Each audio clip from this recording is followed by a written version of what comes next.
Moi, je ne sais pas si...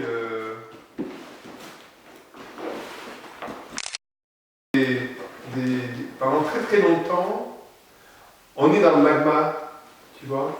Quand on est peintre, on manipule, quoi. On manipule de la matière. Voilà. Parce qu'on aime ça, parce que... En fait, ça, je n'en ai pas parlé, mais il y a une dimension physique, sensuelle, à faire de la peinture au début. C'est-à-dire que quand c'est extrêmement sensuel, c'est-à-dire que c'est très tactile, tu vois. Enfin, il y a un rapport de caresse carrément avec le pinceau, avec la main, enfin, même quand je pense, tu vois, même à ton travail, tu vois, où tu écris comme ça. On est dans un rapport physique quasi fusionnel avec la peinture. Mais la peinture au début c'est vraiment un enjeu très physique, quoi. C'est un enjeu. Puis ça sent, je veux dire, moi pendant très longtemps je travaillais avec de l'huile, mais ça sent, quoi. Ça sent, ça se touche. Tu vois, même quand tu te laves les mains, enfin, il y a vraiment quelque chose qui est. Tu t'essuies les mains sur tes fringues et tout, il y a un vrai contact, quoi, tu vois. Et je veux dire, ça laisse la pensée dehors, quoi.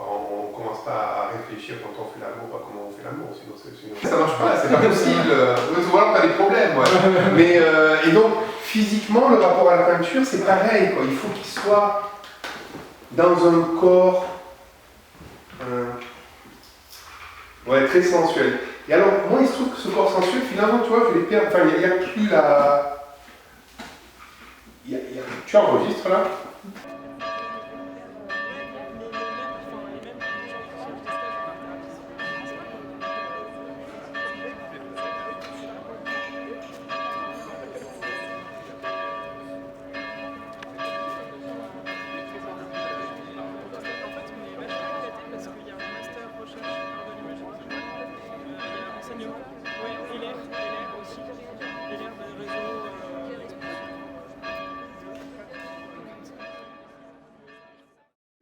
C'est comme ça qu'on m'a proposé ce lieu.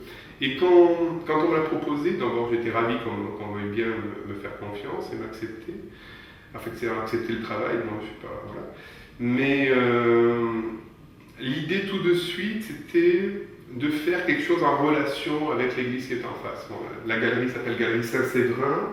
On a en face une très belle église qui est l'église Saint-Séverin, c'est une des plus belles de Paris, à mon sens. Et j'avais véritablement envie d'engager une relation, d'espace, finalement, entre ce lieu qui est fait pour présenter de l'art et puis le lieu de culte en face, dans lequel on voit aussi des très belles choses, mais qui est un lieu de culte. Et je voulais aussi affirmer, alors, donc je voulais d'abord que ma peinture prenne place naturellement dans le lieu de présentation, puisque c'est quand même le minimum pour un artiste, mais je voulais comme ça engager un dialogue. Et alors il me paraissait important d'abord de l'engager sur la totalité du temps de l'exposition, puisqu'en fait c'est un espace qui est visible le jour et la nuit.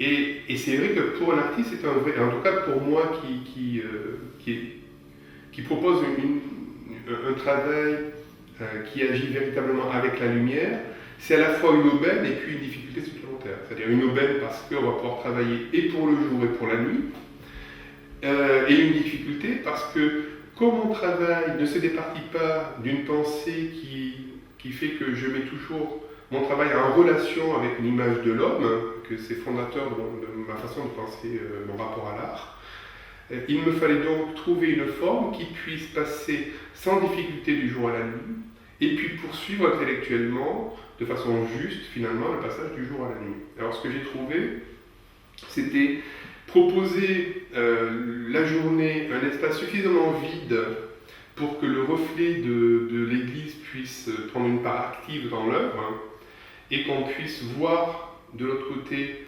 finalement en image famélique très légère ma peinture, flottant presque dans l'espace.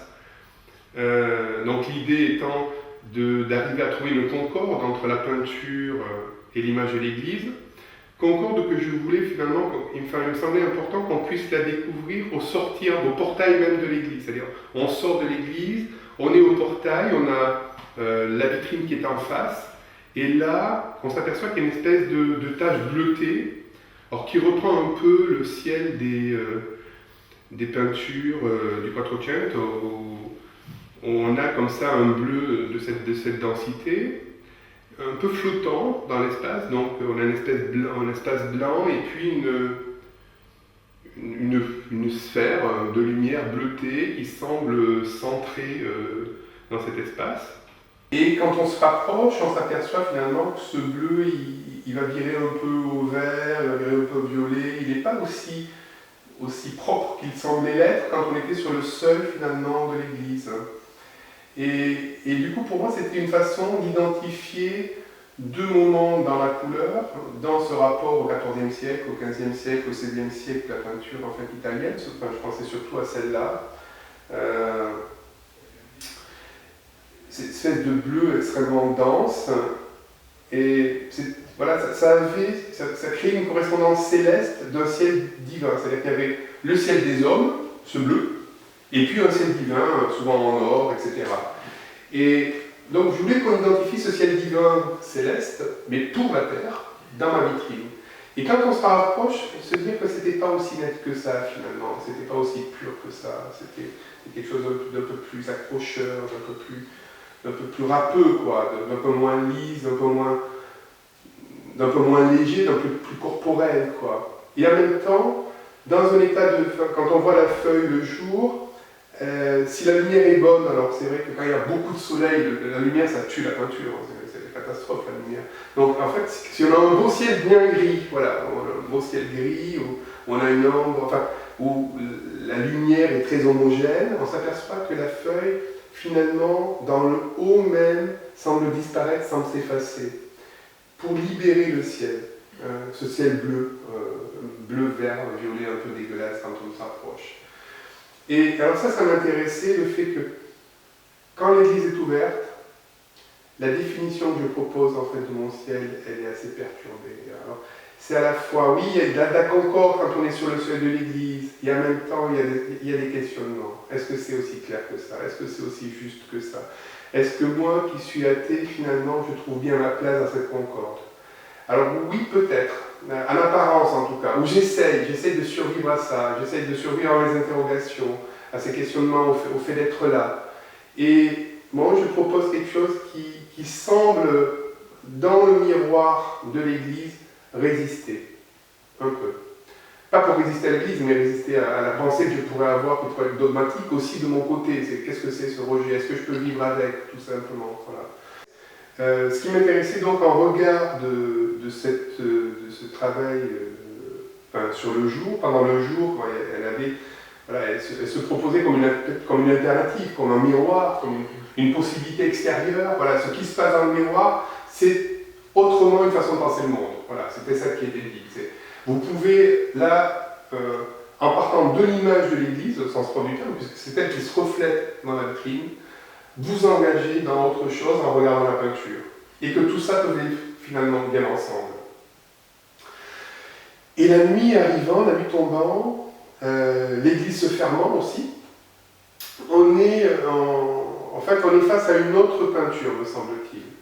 Et on voit très lentement la mutation se faire, c'est-à-dire quand le jour tombe, d'abord la peinture se rématérialise par ses bords. C'est-à-dire qu'en fait, ce qui était en apparence, ce qui avait disparu finalement, le haut de la feuille qui semblait assez évanescent, même parfois se perdre dans le fond, enfin, pour ne plus exister, réapparaît. En fait, les limites de la peinture réapparaissent. Pas en bas, mais en tout cas en haut et sur les deux côtés. En bas, c'est un petit peu plus complexe. On a vraiment l'impression effectivement que la feuille semble flotter presque sur son support, alors que le support est bien marqué, il est visible, c'est du bois, il est dur, il est prégnant. Enfin, j'ai fait tout pour comprendre. Je veux que la conscience arrive avec la perception dans le regard que l'on va poser sur la peinture. C'est la perception qui va guider un état d'éveil. Et c'est pas sur le moment même que ça existe. Il me semble que sur le moment même, quand on regarde la peinture, on dit « Ah tiens, ça disparaît ». Et on n'en a pas plus que ça. Alors à un moment donné, comme c'est un peu bizarre, on reste un peu plus devant. Et Et on essaie de comprendre ce qu'il y a à voir. On se dit, ah, tiens, c'est bizarre, en fait, mais pourquoi? Et en plus, alors, si on enlève le nez, on se retire, alors là, on retrouve la forme, alors on comprend pas, donc on remet le nez. Et on a une espèce de va-et-vient du nez contre la vitrine, un peu, qui s'éloigne. Peut-être quand on va se poser des questions, mais pas trop encore. C'est là on est encore en train de se dire, non, c'est bizarre ce truc. Alors on bouge comme ça, on essaie de comprendre, ça bouge, alors on revient, et on est dans un état relationnel avec la peinture. On engage une vraie relation. C'est-à-dire que quand on bouge comme ça, c'est pour mieux voir, voilà. Comme s'il y avait quelque chose de caché. Ou pour mieux voir, quand on voit par exemple, il y a je sais pas, un guépard qui est derrière sa grille, alors on va essayer de le suivre là, pour mieux le voir. Et qu'on met le nez à la vitre, sur la vitre, j'aime bien parce que c'est souvent ce que font les badauds, ils collent leur nez sur la vitre. Donc j'aimais bien comme ça appeler les spectateurs à venir coller son nez sur la vitre. Finalement, la peinture disparaît à ce moment-là et il n'y a plus qu'un écran de lumière. Enfin, il me semble que c'est ce qu'on observe quand on voit le travail. Et donc, du coup, la vitrine qui était vide devient encore plus vide finalement. C'est-à-dire qu'il n'y a plus qu'un trou de lumière dans la vitrine. Et ce qui m'intéresse, c'est que ça s'ouvre quand le lieu qui est en face se ferme. Il n'y a plus de reflet, puisqu'il n'y a plus de possibilité de reflet, il fait nuit dehors. Et donc, quand il n'y a plus de reflet, qu'il n'y a plus que cet espace en lumière dans la cour, finalement, cet espace en lumière ne fait rien d'autre que de proposer une tache sombre, dont le bleu devient un peu plus complexe parce qu'avec la nuit ça bouge, et cet espace sombre, quand on s'en approche, devient un espace de lumière. Alors ça m'intéresse, c'est-à-dire ça permet de dire toute la conscience que l'on peut avoir dans l'ombre. L'appel de l'ombre crée de la lumière. Et donc, cette impossibilité ici de la définition, ça nous limite dans la possibilité de définir ce que l'on voit. Et ça, pour moi, c'est très, très important. Donc j'ai rencontré là, vraiment, dans mon travail, au travers de la peinture. Et j'ai rencontré la vie au travers de ma peinture, c'est-à-dire que la conscience que j'ai de mon rapport au monde, elle s'est exercée, ou plutôt la lucidité que j'ai pu avoir sur le monde, je l'ai gagnée grâce à la peinture. C'est en comprenant, en faisant des gestes, en manipulant de la matière, en créant de l'étendue, en posant simplement des questions très simples, somme toute, c'est quoi un format? C'est quoi écrire? C'est quoi faire un geste de peintre? C'est étendre de la peinture sur un format. Si je veux rencontrer ce format pour que ça puisse dire à une femme, même quand on ne veut pas. Donc en même temps, le format, ça s'impose à nous comme un fragment d'univers. Il est à la fois borné par son carré, par les lignes qui le construisent, et puis il est à la fois totalement indéfini parce qu'on le veut comme un fragment d'univers, on le veut étendu. D'une part, quand je parlais de format, je parlais vraiment de ces quatre bords, si on est dans un format rectangulaire, ou de ce bord, si on est sur un tondo, qui est la limite physique du support sur lequel on va étendre de la peinture. Alors, c'est vrai que j'ai racheté le stock complet de papier que j'utilise, parce que j'ai appris que Karch, et Canson, donc, allait arrêter la production de ce papier-là. Donc je me suis endetté lourdement pour tout acheter. Donc j'ai acheté effectivement tout, parce que ce papier-là, il a une densité, il a un poids. L'idée, c'était celle de produire un ciel inversé. Alors là, bon, c'est pas la bonne lumière, parce que normalement la lumière qui était celle de l'atelier, j'avais plongé l'atelier dans une pénombre, une espèce de lumière d'aube, en mettant des filtres sur toi. Bon, là, on voit qu'il y a une rampe de néon tout autour, en lumière indirecte, et donc j'avais mis des filtres de cinéma, qui fait qu'on avait vraiment l'impression que les petites peintures qui flottent là créaient des espèces de boules d'ombre et de lumière flottantes, et qui disparaissaient. On le voit un tout petit peu sur celle-là, en fait, où on a une espèce de halo blanc qui l'entoure, mais bon, là c'est vrai que la lumière est très crue, très dure, et qu'il faudrait éteindre, avoir une lumière. Et si tu fais très peu de choses, chaque geste devient très très important, et organiser le regard en fonction de l'environnement, ça fait partie de mon travail. Donc oui, je ne peux pas présenter les pièces n'importe où ou n'importe comment. Oui, pour en revenir en fait à ce que je disais tout à l'heure, tu sais, Le fait que la peinture commence finalement là où le mot ne peut plus aller, là où la pensée construite, rationnelle, philosophique, ne peut plus aller. Ça ne veut pas dire qu'il n'y a pas de la pensée dans la peinture, mais en fait elle est pas... Elle est immanente à la peinture, elle existe dans le corps même de l'œuvre, et c'est ce qui fait qu'elle s'impose à nous comme...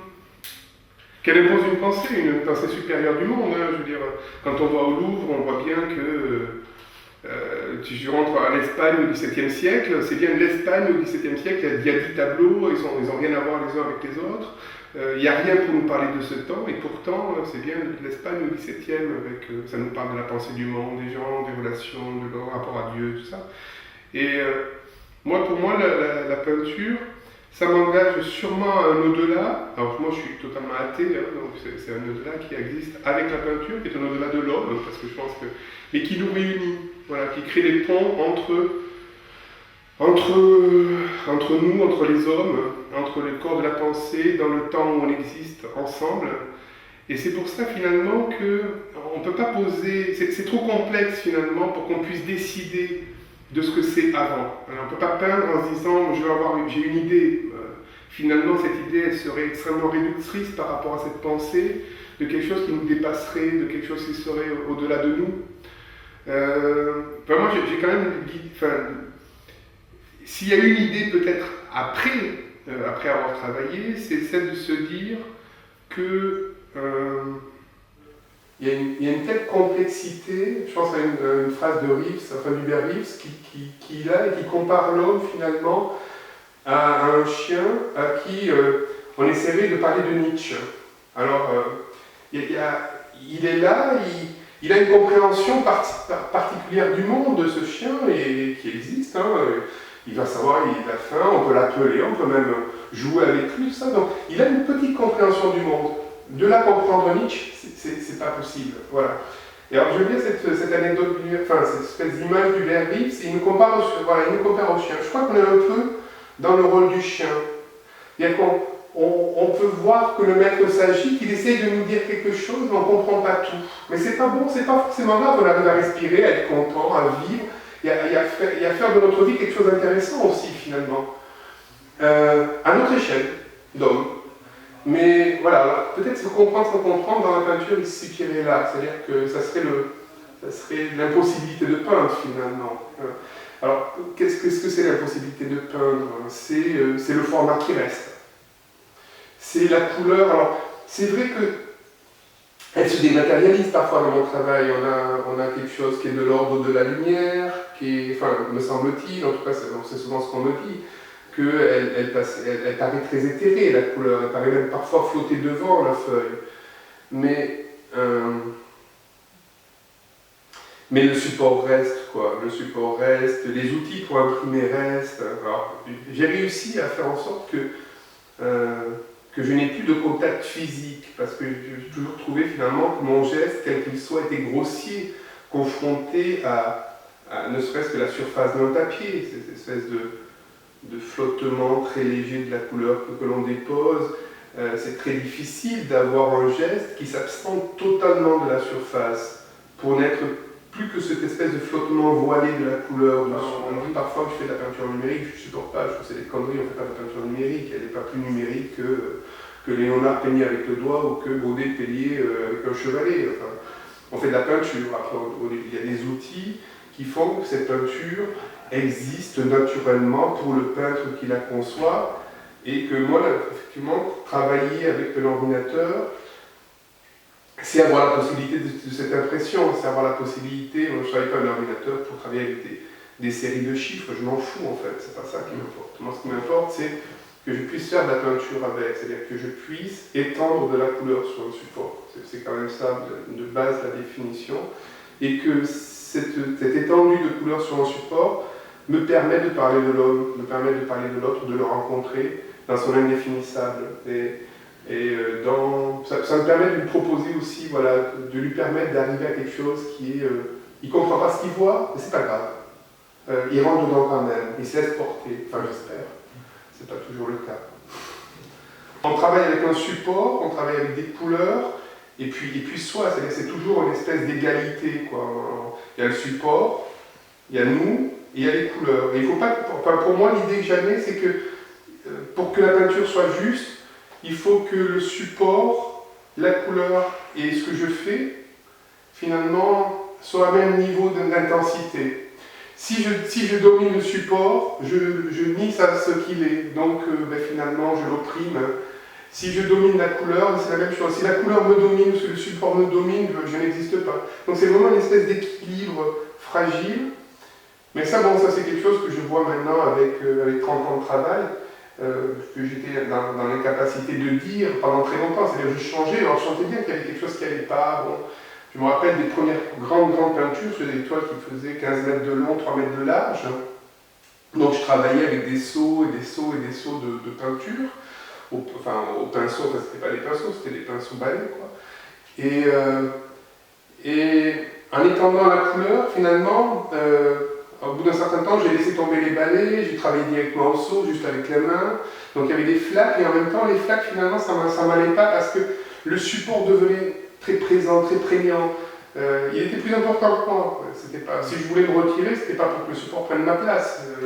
Alors comprendre sans comprendre, pour moi, c'est fondamental. Voilà. Et j'aime bien ce que comprendre veut dire, c'est-à-dire c'est prendre avec, c'est prendre la totalité, c'est ce qui comprend aussi, c'est-à-dire ce qui englobe. Et c'est vrai que je pense que ça m'étonne toujours la peinture parce que il y a quelque chose, quand on voit de la peinture chez un autre peintre, moi ce qui me fascine, c'est qu'on a beau de pas comprendre, pas saisir tout, enfin, intellectuellement, rationnellement, et finalement on arrive à l'englober, à en saisir la potentialité, en fait. Moi je fais de la peinture parce qu'il y a cette nécessité, cette impossibilité de faire autrement, sans, et puis parce que c'est le seul langage finalement que je puisse avoir. Alors j'ai dit que c'était un langage sans mots, ouais, c'est quelque chose qui s'est construit. Je pense que j'ai voulu, comme beaucoup de peintres, à un moment donné, rencontrer la lumière quand on travaille dans la couleur, comme une espèce d'impossibilité. Voilà. C'est-à-dire qu'en fait, on travaille avec la matière, et en fait, on veut faire jaillir autre chose que de la matière, sinon c'est pas rigolo finalement. Et puis, quelque chose auquel on ne s'attend pas. Alors je me disais, c'est bizarre d'ailleurs, on programme la lumière alors qu'on ne veut pas, enfin bon, c'est un truc, c'est compliqué, c'est rarement clair au début. Hein. Et l'intention de peindre, moi je ne crois pas qu'une intention de peindre, ça soit quelque chose de structuré. Alors quand on est au XVIIe siècle, bon, on n'a pas le choix, on a des termes imposés, on doit travailler pour l'église, on a des choses... Mais non, ça me paraît plus compliqué. En fait, l'engagement à la peinture, c'est vraiment un engagement qui nous soustrait aux mots, qui nous soustrait à la parole, à la rationalité, à l'ordre de la pensée construite avec le verbe. Et je crois vraiment oui, que la peinture, ça commence au moment même où on ne peut plus en parler, quoi, finalement, même si justement de parler. Enfin, pour moi, c'est une représentation de l'homme dans le temps, de notre petite unité temporelle là, qui se limite à 50, 60, 70, 90. Allez, 90 ans peut-être un peu plus si on a de la chance, mais sur une temporalité bien définie. Et on a la chance, peut-être que ce qui m'intéresse dans le travail que je produis, avec le recul, parce que j'ai pas voulu grand-chose dans mon travail, ça serait très prétentieux de dire que j'ai voulu faire cette peinture-là, c'est pas vrai, elle est arrivée, j'ai des envies, j'ai suivi des désirs, j'ai suivi des sensations, des sentiments, mais il se trouve que maintenant j'ai une peinture qui est mouvante et qui se voit dans le temps et qui se voit différemment quand on s'arrête que lorsque l'on bouge. Alors ça me plaît finalement parce que ça matérialise ce mouvement, cette possibilité d'être tout à la fois devant un instant. Alors en l'occurrence c'est vraiment un instant puisqu'elle est imprimée en 3 minutes devant l'ordre de la peinture, c'est incroyable. Donc c'est matérialiser un instant qui se poursuit indéfiniment, qui fait que ça va changer, ça va exister. En fait, moi ce qui m'intéresse c'est de faire de la vie, quoi. Mais c'est pas faire, c'est faire un travail, c'est faire en sorte que la peinture soit vivante. Et la peinture devient vivante si elle arrive à conjuguer l'instant et la durée. Parce que ça permet la prise de conscience de notre rapport au monde.